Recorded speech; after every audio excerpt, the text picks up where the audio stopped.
Hello all, I am Karthik.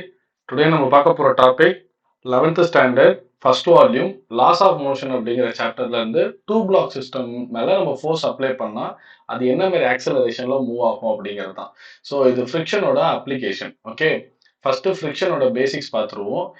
நார்மலா ஒரு black வந்துட்டு ஒரு சர்ஃபேஸ் மேல இருக்குன்னு வச்சுப்போம். அந்த surface rough surface, that is very very important.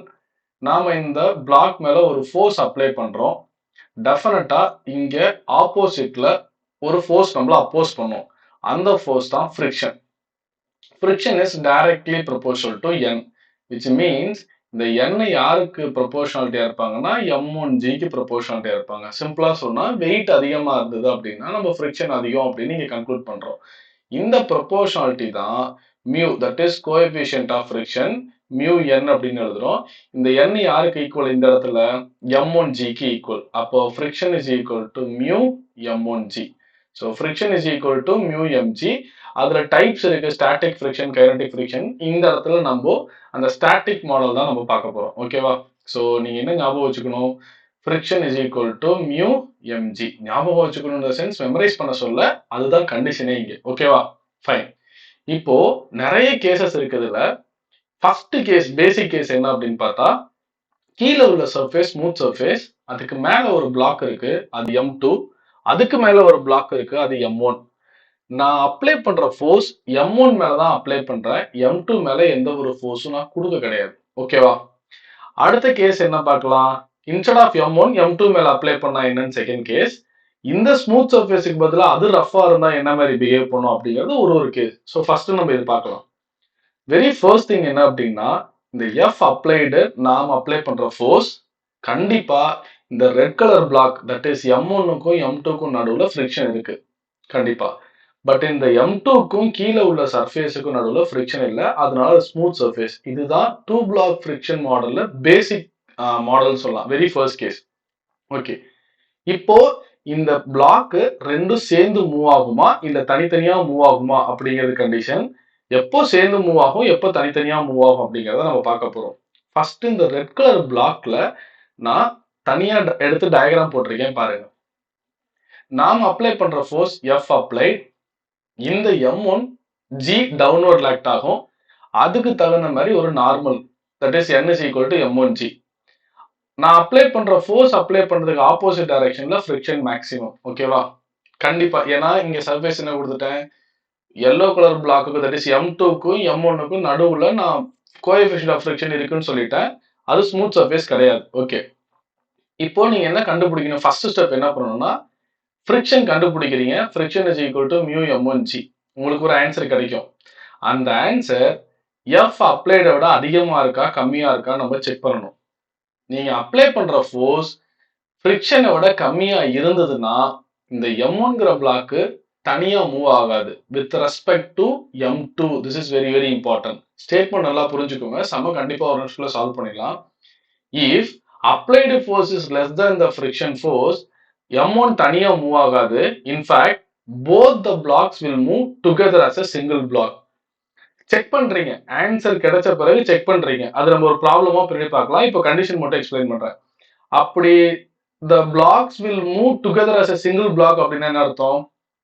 F applied is equal to m1 plus m2. இதுதான் சிங்கிள் பிளாக் மாதிரி பிஹேவ் பண்ண ஆரம்பிச்சிடும். Okay fine. is equal to a. அப்ப a is equal to F applied by m1 plus m2. இந்த formula, இந்த condition நீங்க எப்போ satisfy பண்ணலாம், எப்போ எழுதலாம் அப்படின்னா, நீங்க அப்ளை பண்ற ஃபோர்ஸ் யாரை விட கம்மியா இருக்கணும்? ஃப்ரிக்ஷனை விட கம்மியா இருக்கணும். அப்பதான் இந்த m1ங்கிற பிளாக்கு m2 பிளாக்கை கூடவே இழுத்துட்டு போகும் அப்படின்னு மீனிங். எஸ், ஒரு கேஸ் கிளியர். உடனே இப்போ உங்களுக்கு என்ன கொஸ்டின் ரைஸ் ஆகும்? F applied less than frictional மேக்ஸிமமா இருந்துச்சுன்னா நீங்க சொல்றது கரெக்ட். அப்போ ஒருவேளை எஃப் அப்ளைடு வந்துட்டு ஃப்ரிக்ஷனை விட அதிகமா இருந்தா என்ன ஆகுங்கிறத நெக்ஸ்ட் கேஸ் பார்க்க போறோம். ஓகேவா? ஸோ இந்த ஸ்டேட்மெண்ட் ஆஷ் போட்டு எழுதியிருக்க ஸ்டேட்மெண்ட் என்ன அப்படின்னா, நீங்க அப்ளை பண்ற ஃபோர்ஸ் வந்துட்டு ஃப்ரிக்ஷனை விட அதிகமா இருந்தாதான் ரஃப் சர்ஃபேஸ் மேல ஒரு object first of all move ஆகும். நான் என்ன சொல்ல வரேன்னா, இப்போ ஒரு பிளாக் எடுத்துக்கலாம். அது ஒரு 2 kg. ஓகேவா? ஃப்ரிக்ஷன் என்னவா இருக்கு? நான் இங்க ஃப்ரிக்ஷன் கொடுக்குறேன் 0.2. ஸோ ஃப்ரிக்ஷன் ஃபோர்ஸ், நானே இந்த இடத்துல ஃப்ரிக்ஷன் கண்டுபிடிக்க போறேன். mu m2, so 0.2 into 2 kg into gravity 10 எடுத்துக்கலாம். அப்ப 0.2 into 10 2, so answer 4 Newton. இப்போ நீங்க 6 நியூட்டன் கொடுத்தாதான் இந்த பிளாக்கே மூவ் ஆகும், which means friction force 4 Newton. அப்ப நீங்க அப்ளை பண்ற ஃபோர்ஸ் என்னவா இருக்கணும்? greater than the friction force. F applied is greater than the friction. 4.1 கொடுத்தாதான் பிளாக் நகரவே ஆரம்பிக்கும். ஃபைன். இப்போ நான் அப்ளை பண்ற ஃபோர்ஸ் அதிகமா இருக்கு, யாரை விட?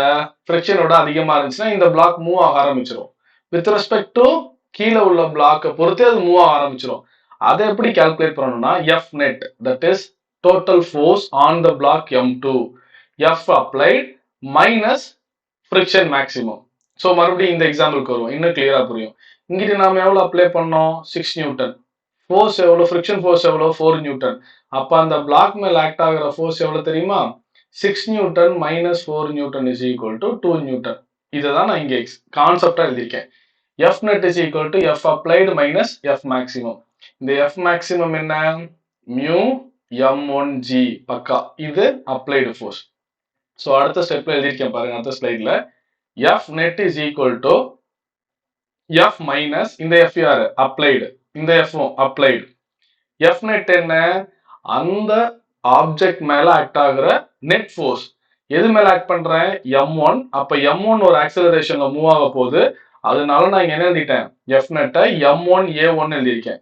ஏன் சார் ஸ்பெசிபிக்கா a1 எழுதியிருக்கீங்க அப்படின்னா, மேல உள்ள பிளாக் ஒரு ஆக்சலரேஷன்ல மூவ் ஆகும், கீழே உள்ள பிளாக் வேற ஆக்சலரேஷன்ல மூவ் ஆகும், அதனால நான் ஸ்பெசிபிக்கா a1 போட்டிருக்கேன். Okay. F applied minus mu m1g, a1 is equal to F minus mu1 m1g. இந்த m1 கீழே எடுத்துட்டு வந்துருங்க. இந்த ஃபார்முலாலாம் மெமரைஸ் பண்ண வேண்டாம், ஜஸ்ட் கான்செப்ட் தான். நான் உங்களுக்கு ப்ராப்ளம் போடும்போது இன்னும் ஈஸியா உங்களுக்கு புரியும். ஓகே, மேல உள்ள பிளாக் மூவ் ஆயிடுச்சு. அடுத்தது கீழே உள்ள பிளாக்குக்கு வருவோம். இங்கதான் பிசிக்ஸ் நீங்க நல்லா இந்த இடத்துல புரிஞ்சுக்கணும்.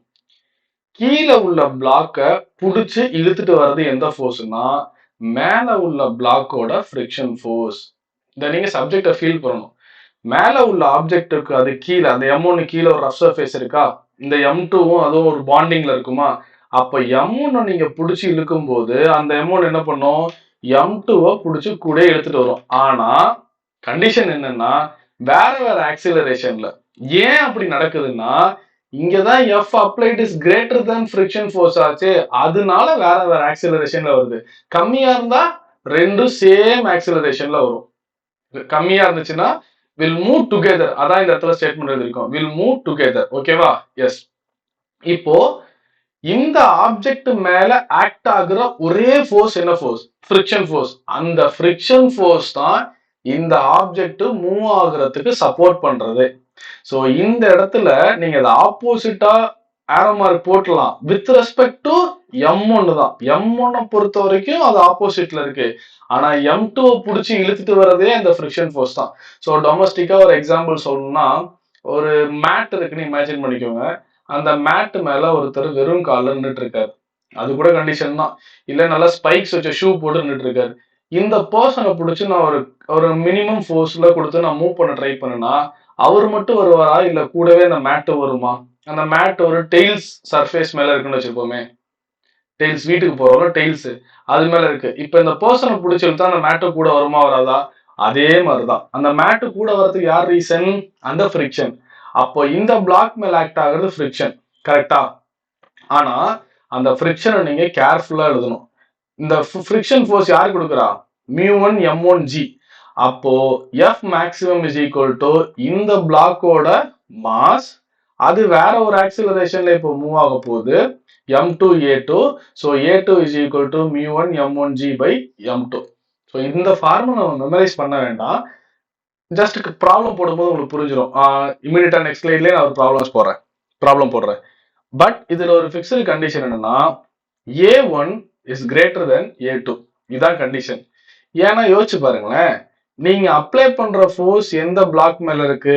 F1 மேலதான் ஃபோர்ஸ் அப்ளை பண்றீங்க. அப்படி இருக்கும்போது எது அதிகமான ஆக்சிலரேஷன்ல வரணும்? m1 தான் கண்டிப்பா வரும். m1 மேல தானே F அப்ளைடு. ஒருவேளை m1 மேல நீங்க அப்ளை பண்ணும்போது m2 சல்லுன்னு ஃபாஸ்டா போயிட்டா மேஜிக் மாதிரி இருக்காது. சோ கண்டிஷன் என்ன? Always A1 is greater than A2. தனித்தனி ஆக்சிலரேஷன்ல மூவ் ஆகும்போது A1 is greater than A2. எப்பயுமே A2 is greater than A1 நடக்கவே நடக்காது. நீங்க ஃபோர்ஸ் மேல உள்ள பிளாக் மேல கொடுக்கும்போது. Very important. நல்லா அண்டர்ஸ்டாண்ட் பண்ணிக்கோங்க. இப்போ ஒரு ப்ராப்ளம் பார்க்கலாம். ஓகே, எஸ், இது ப்ராப்ளம் நம்பர் 1. இதோட இன்னொரு கேஸ் நான் சால்வ் பண்றேன். இப்போ F அப்ளைட் என்ன? 5 நியூட்டன். எந்த பிளாக் மேல கொடுக்குறீங்க? மேல உள்ள block. Coefficient of friction between the block M1 and M2 என்ன? 0.5. கீழே உள்ள ஸ்மூத் சர்ஃபேஸ். ஓகே, ஃபர்ஸ்ட் நான் என்ன செக் பண்ண சொல்லியிருக்கேன்? ஃபர்ஸ்ட் ஸ்டெப் நம்ம இந்த மாதிரி ப்ராப்ளம்ல சால்வ் பண்ண வேண்டியது, வெரி ஃபர்ஸ்ட் ஸ்டெப் ஃபிரிக்ஷன் கண்டுபிடிக்கிறேன். ஃபிரிக்ஷன் என்ன? Mu M1G. Okay, mu M1G. F is equal to mu எவ்வளோ? 0.5. M எவ்வளோ? 2. Okay, gravity 10. So friction is equal to 10 Newton, which means F applied check பண்றீங்க. F applied எவ்வளோ? 5 Newton. Friction force எவ்வளோ? 10 Newton. So condition என்ன?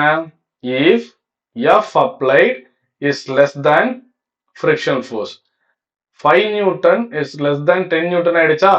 அப்படி வந்த condition என்ன சொல்லியிருக்கேன்? இங்க பாருங்க, ஃபர்ஸ்ட் ஸ்டேஜ்ல நான் கண்டிஷன் சொல்லுங்க.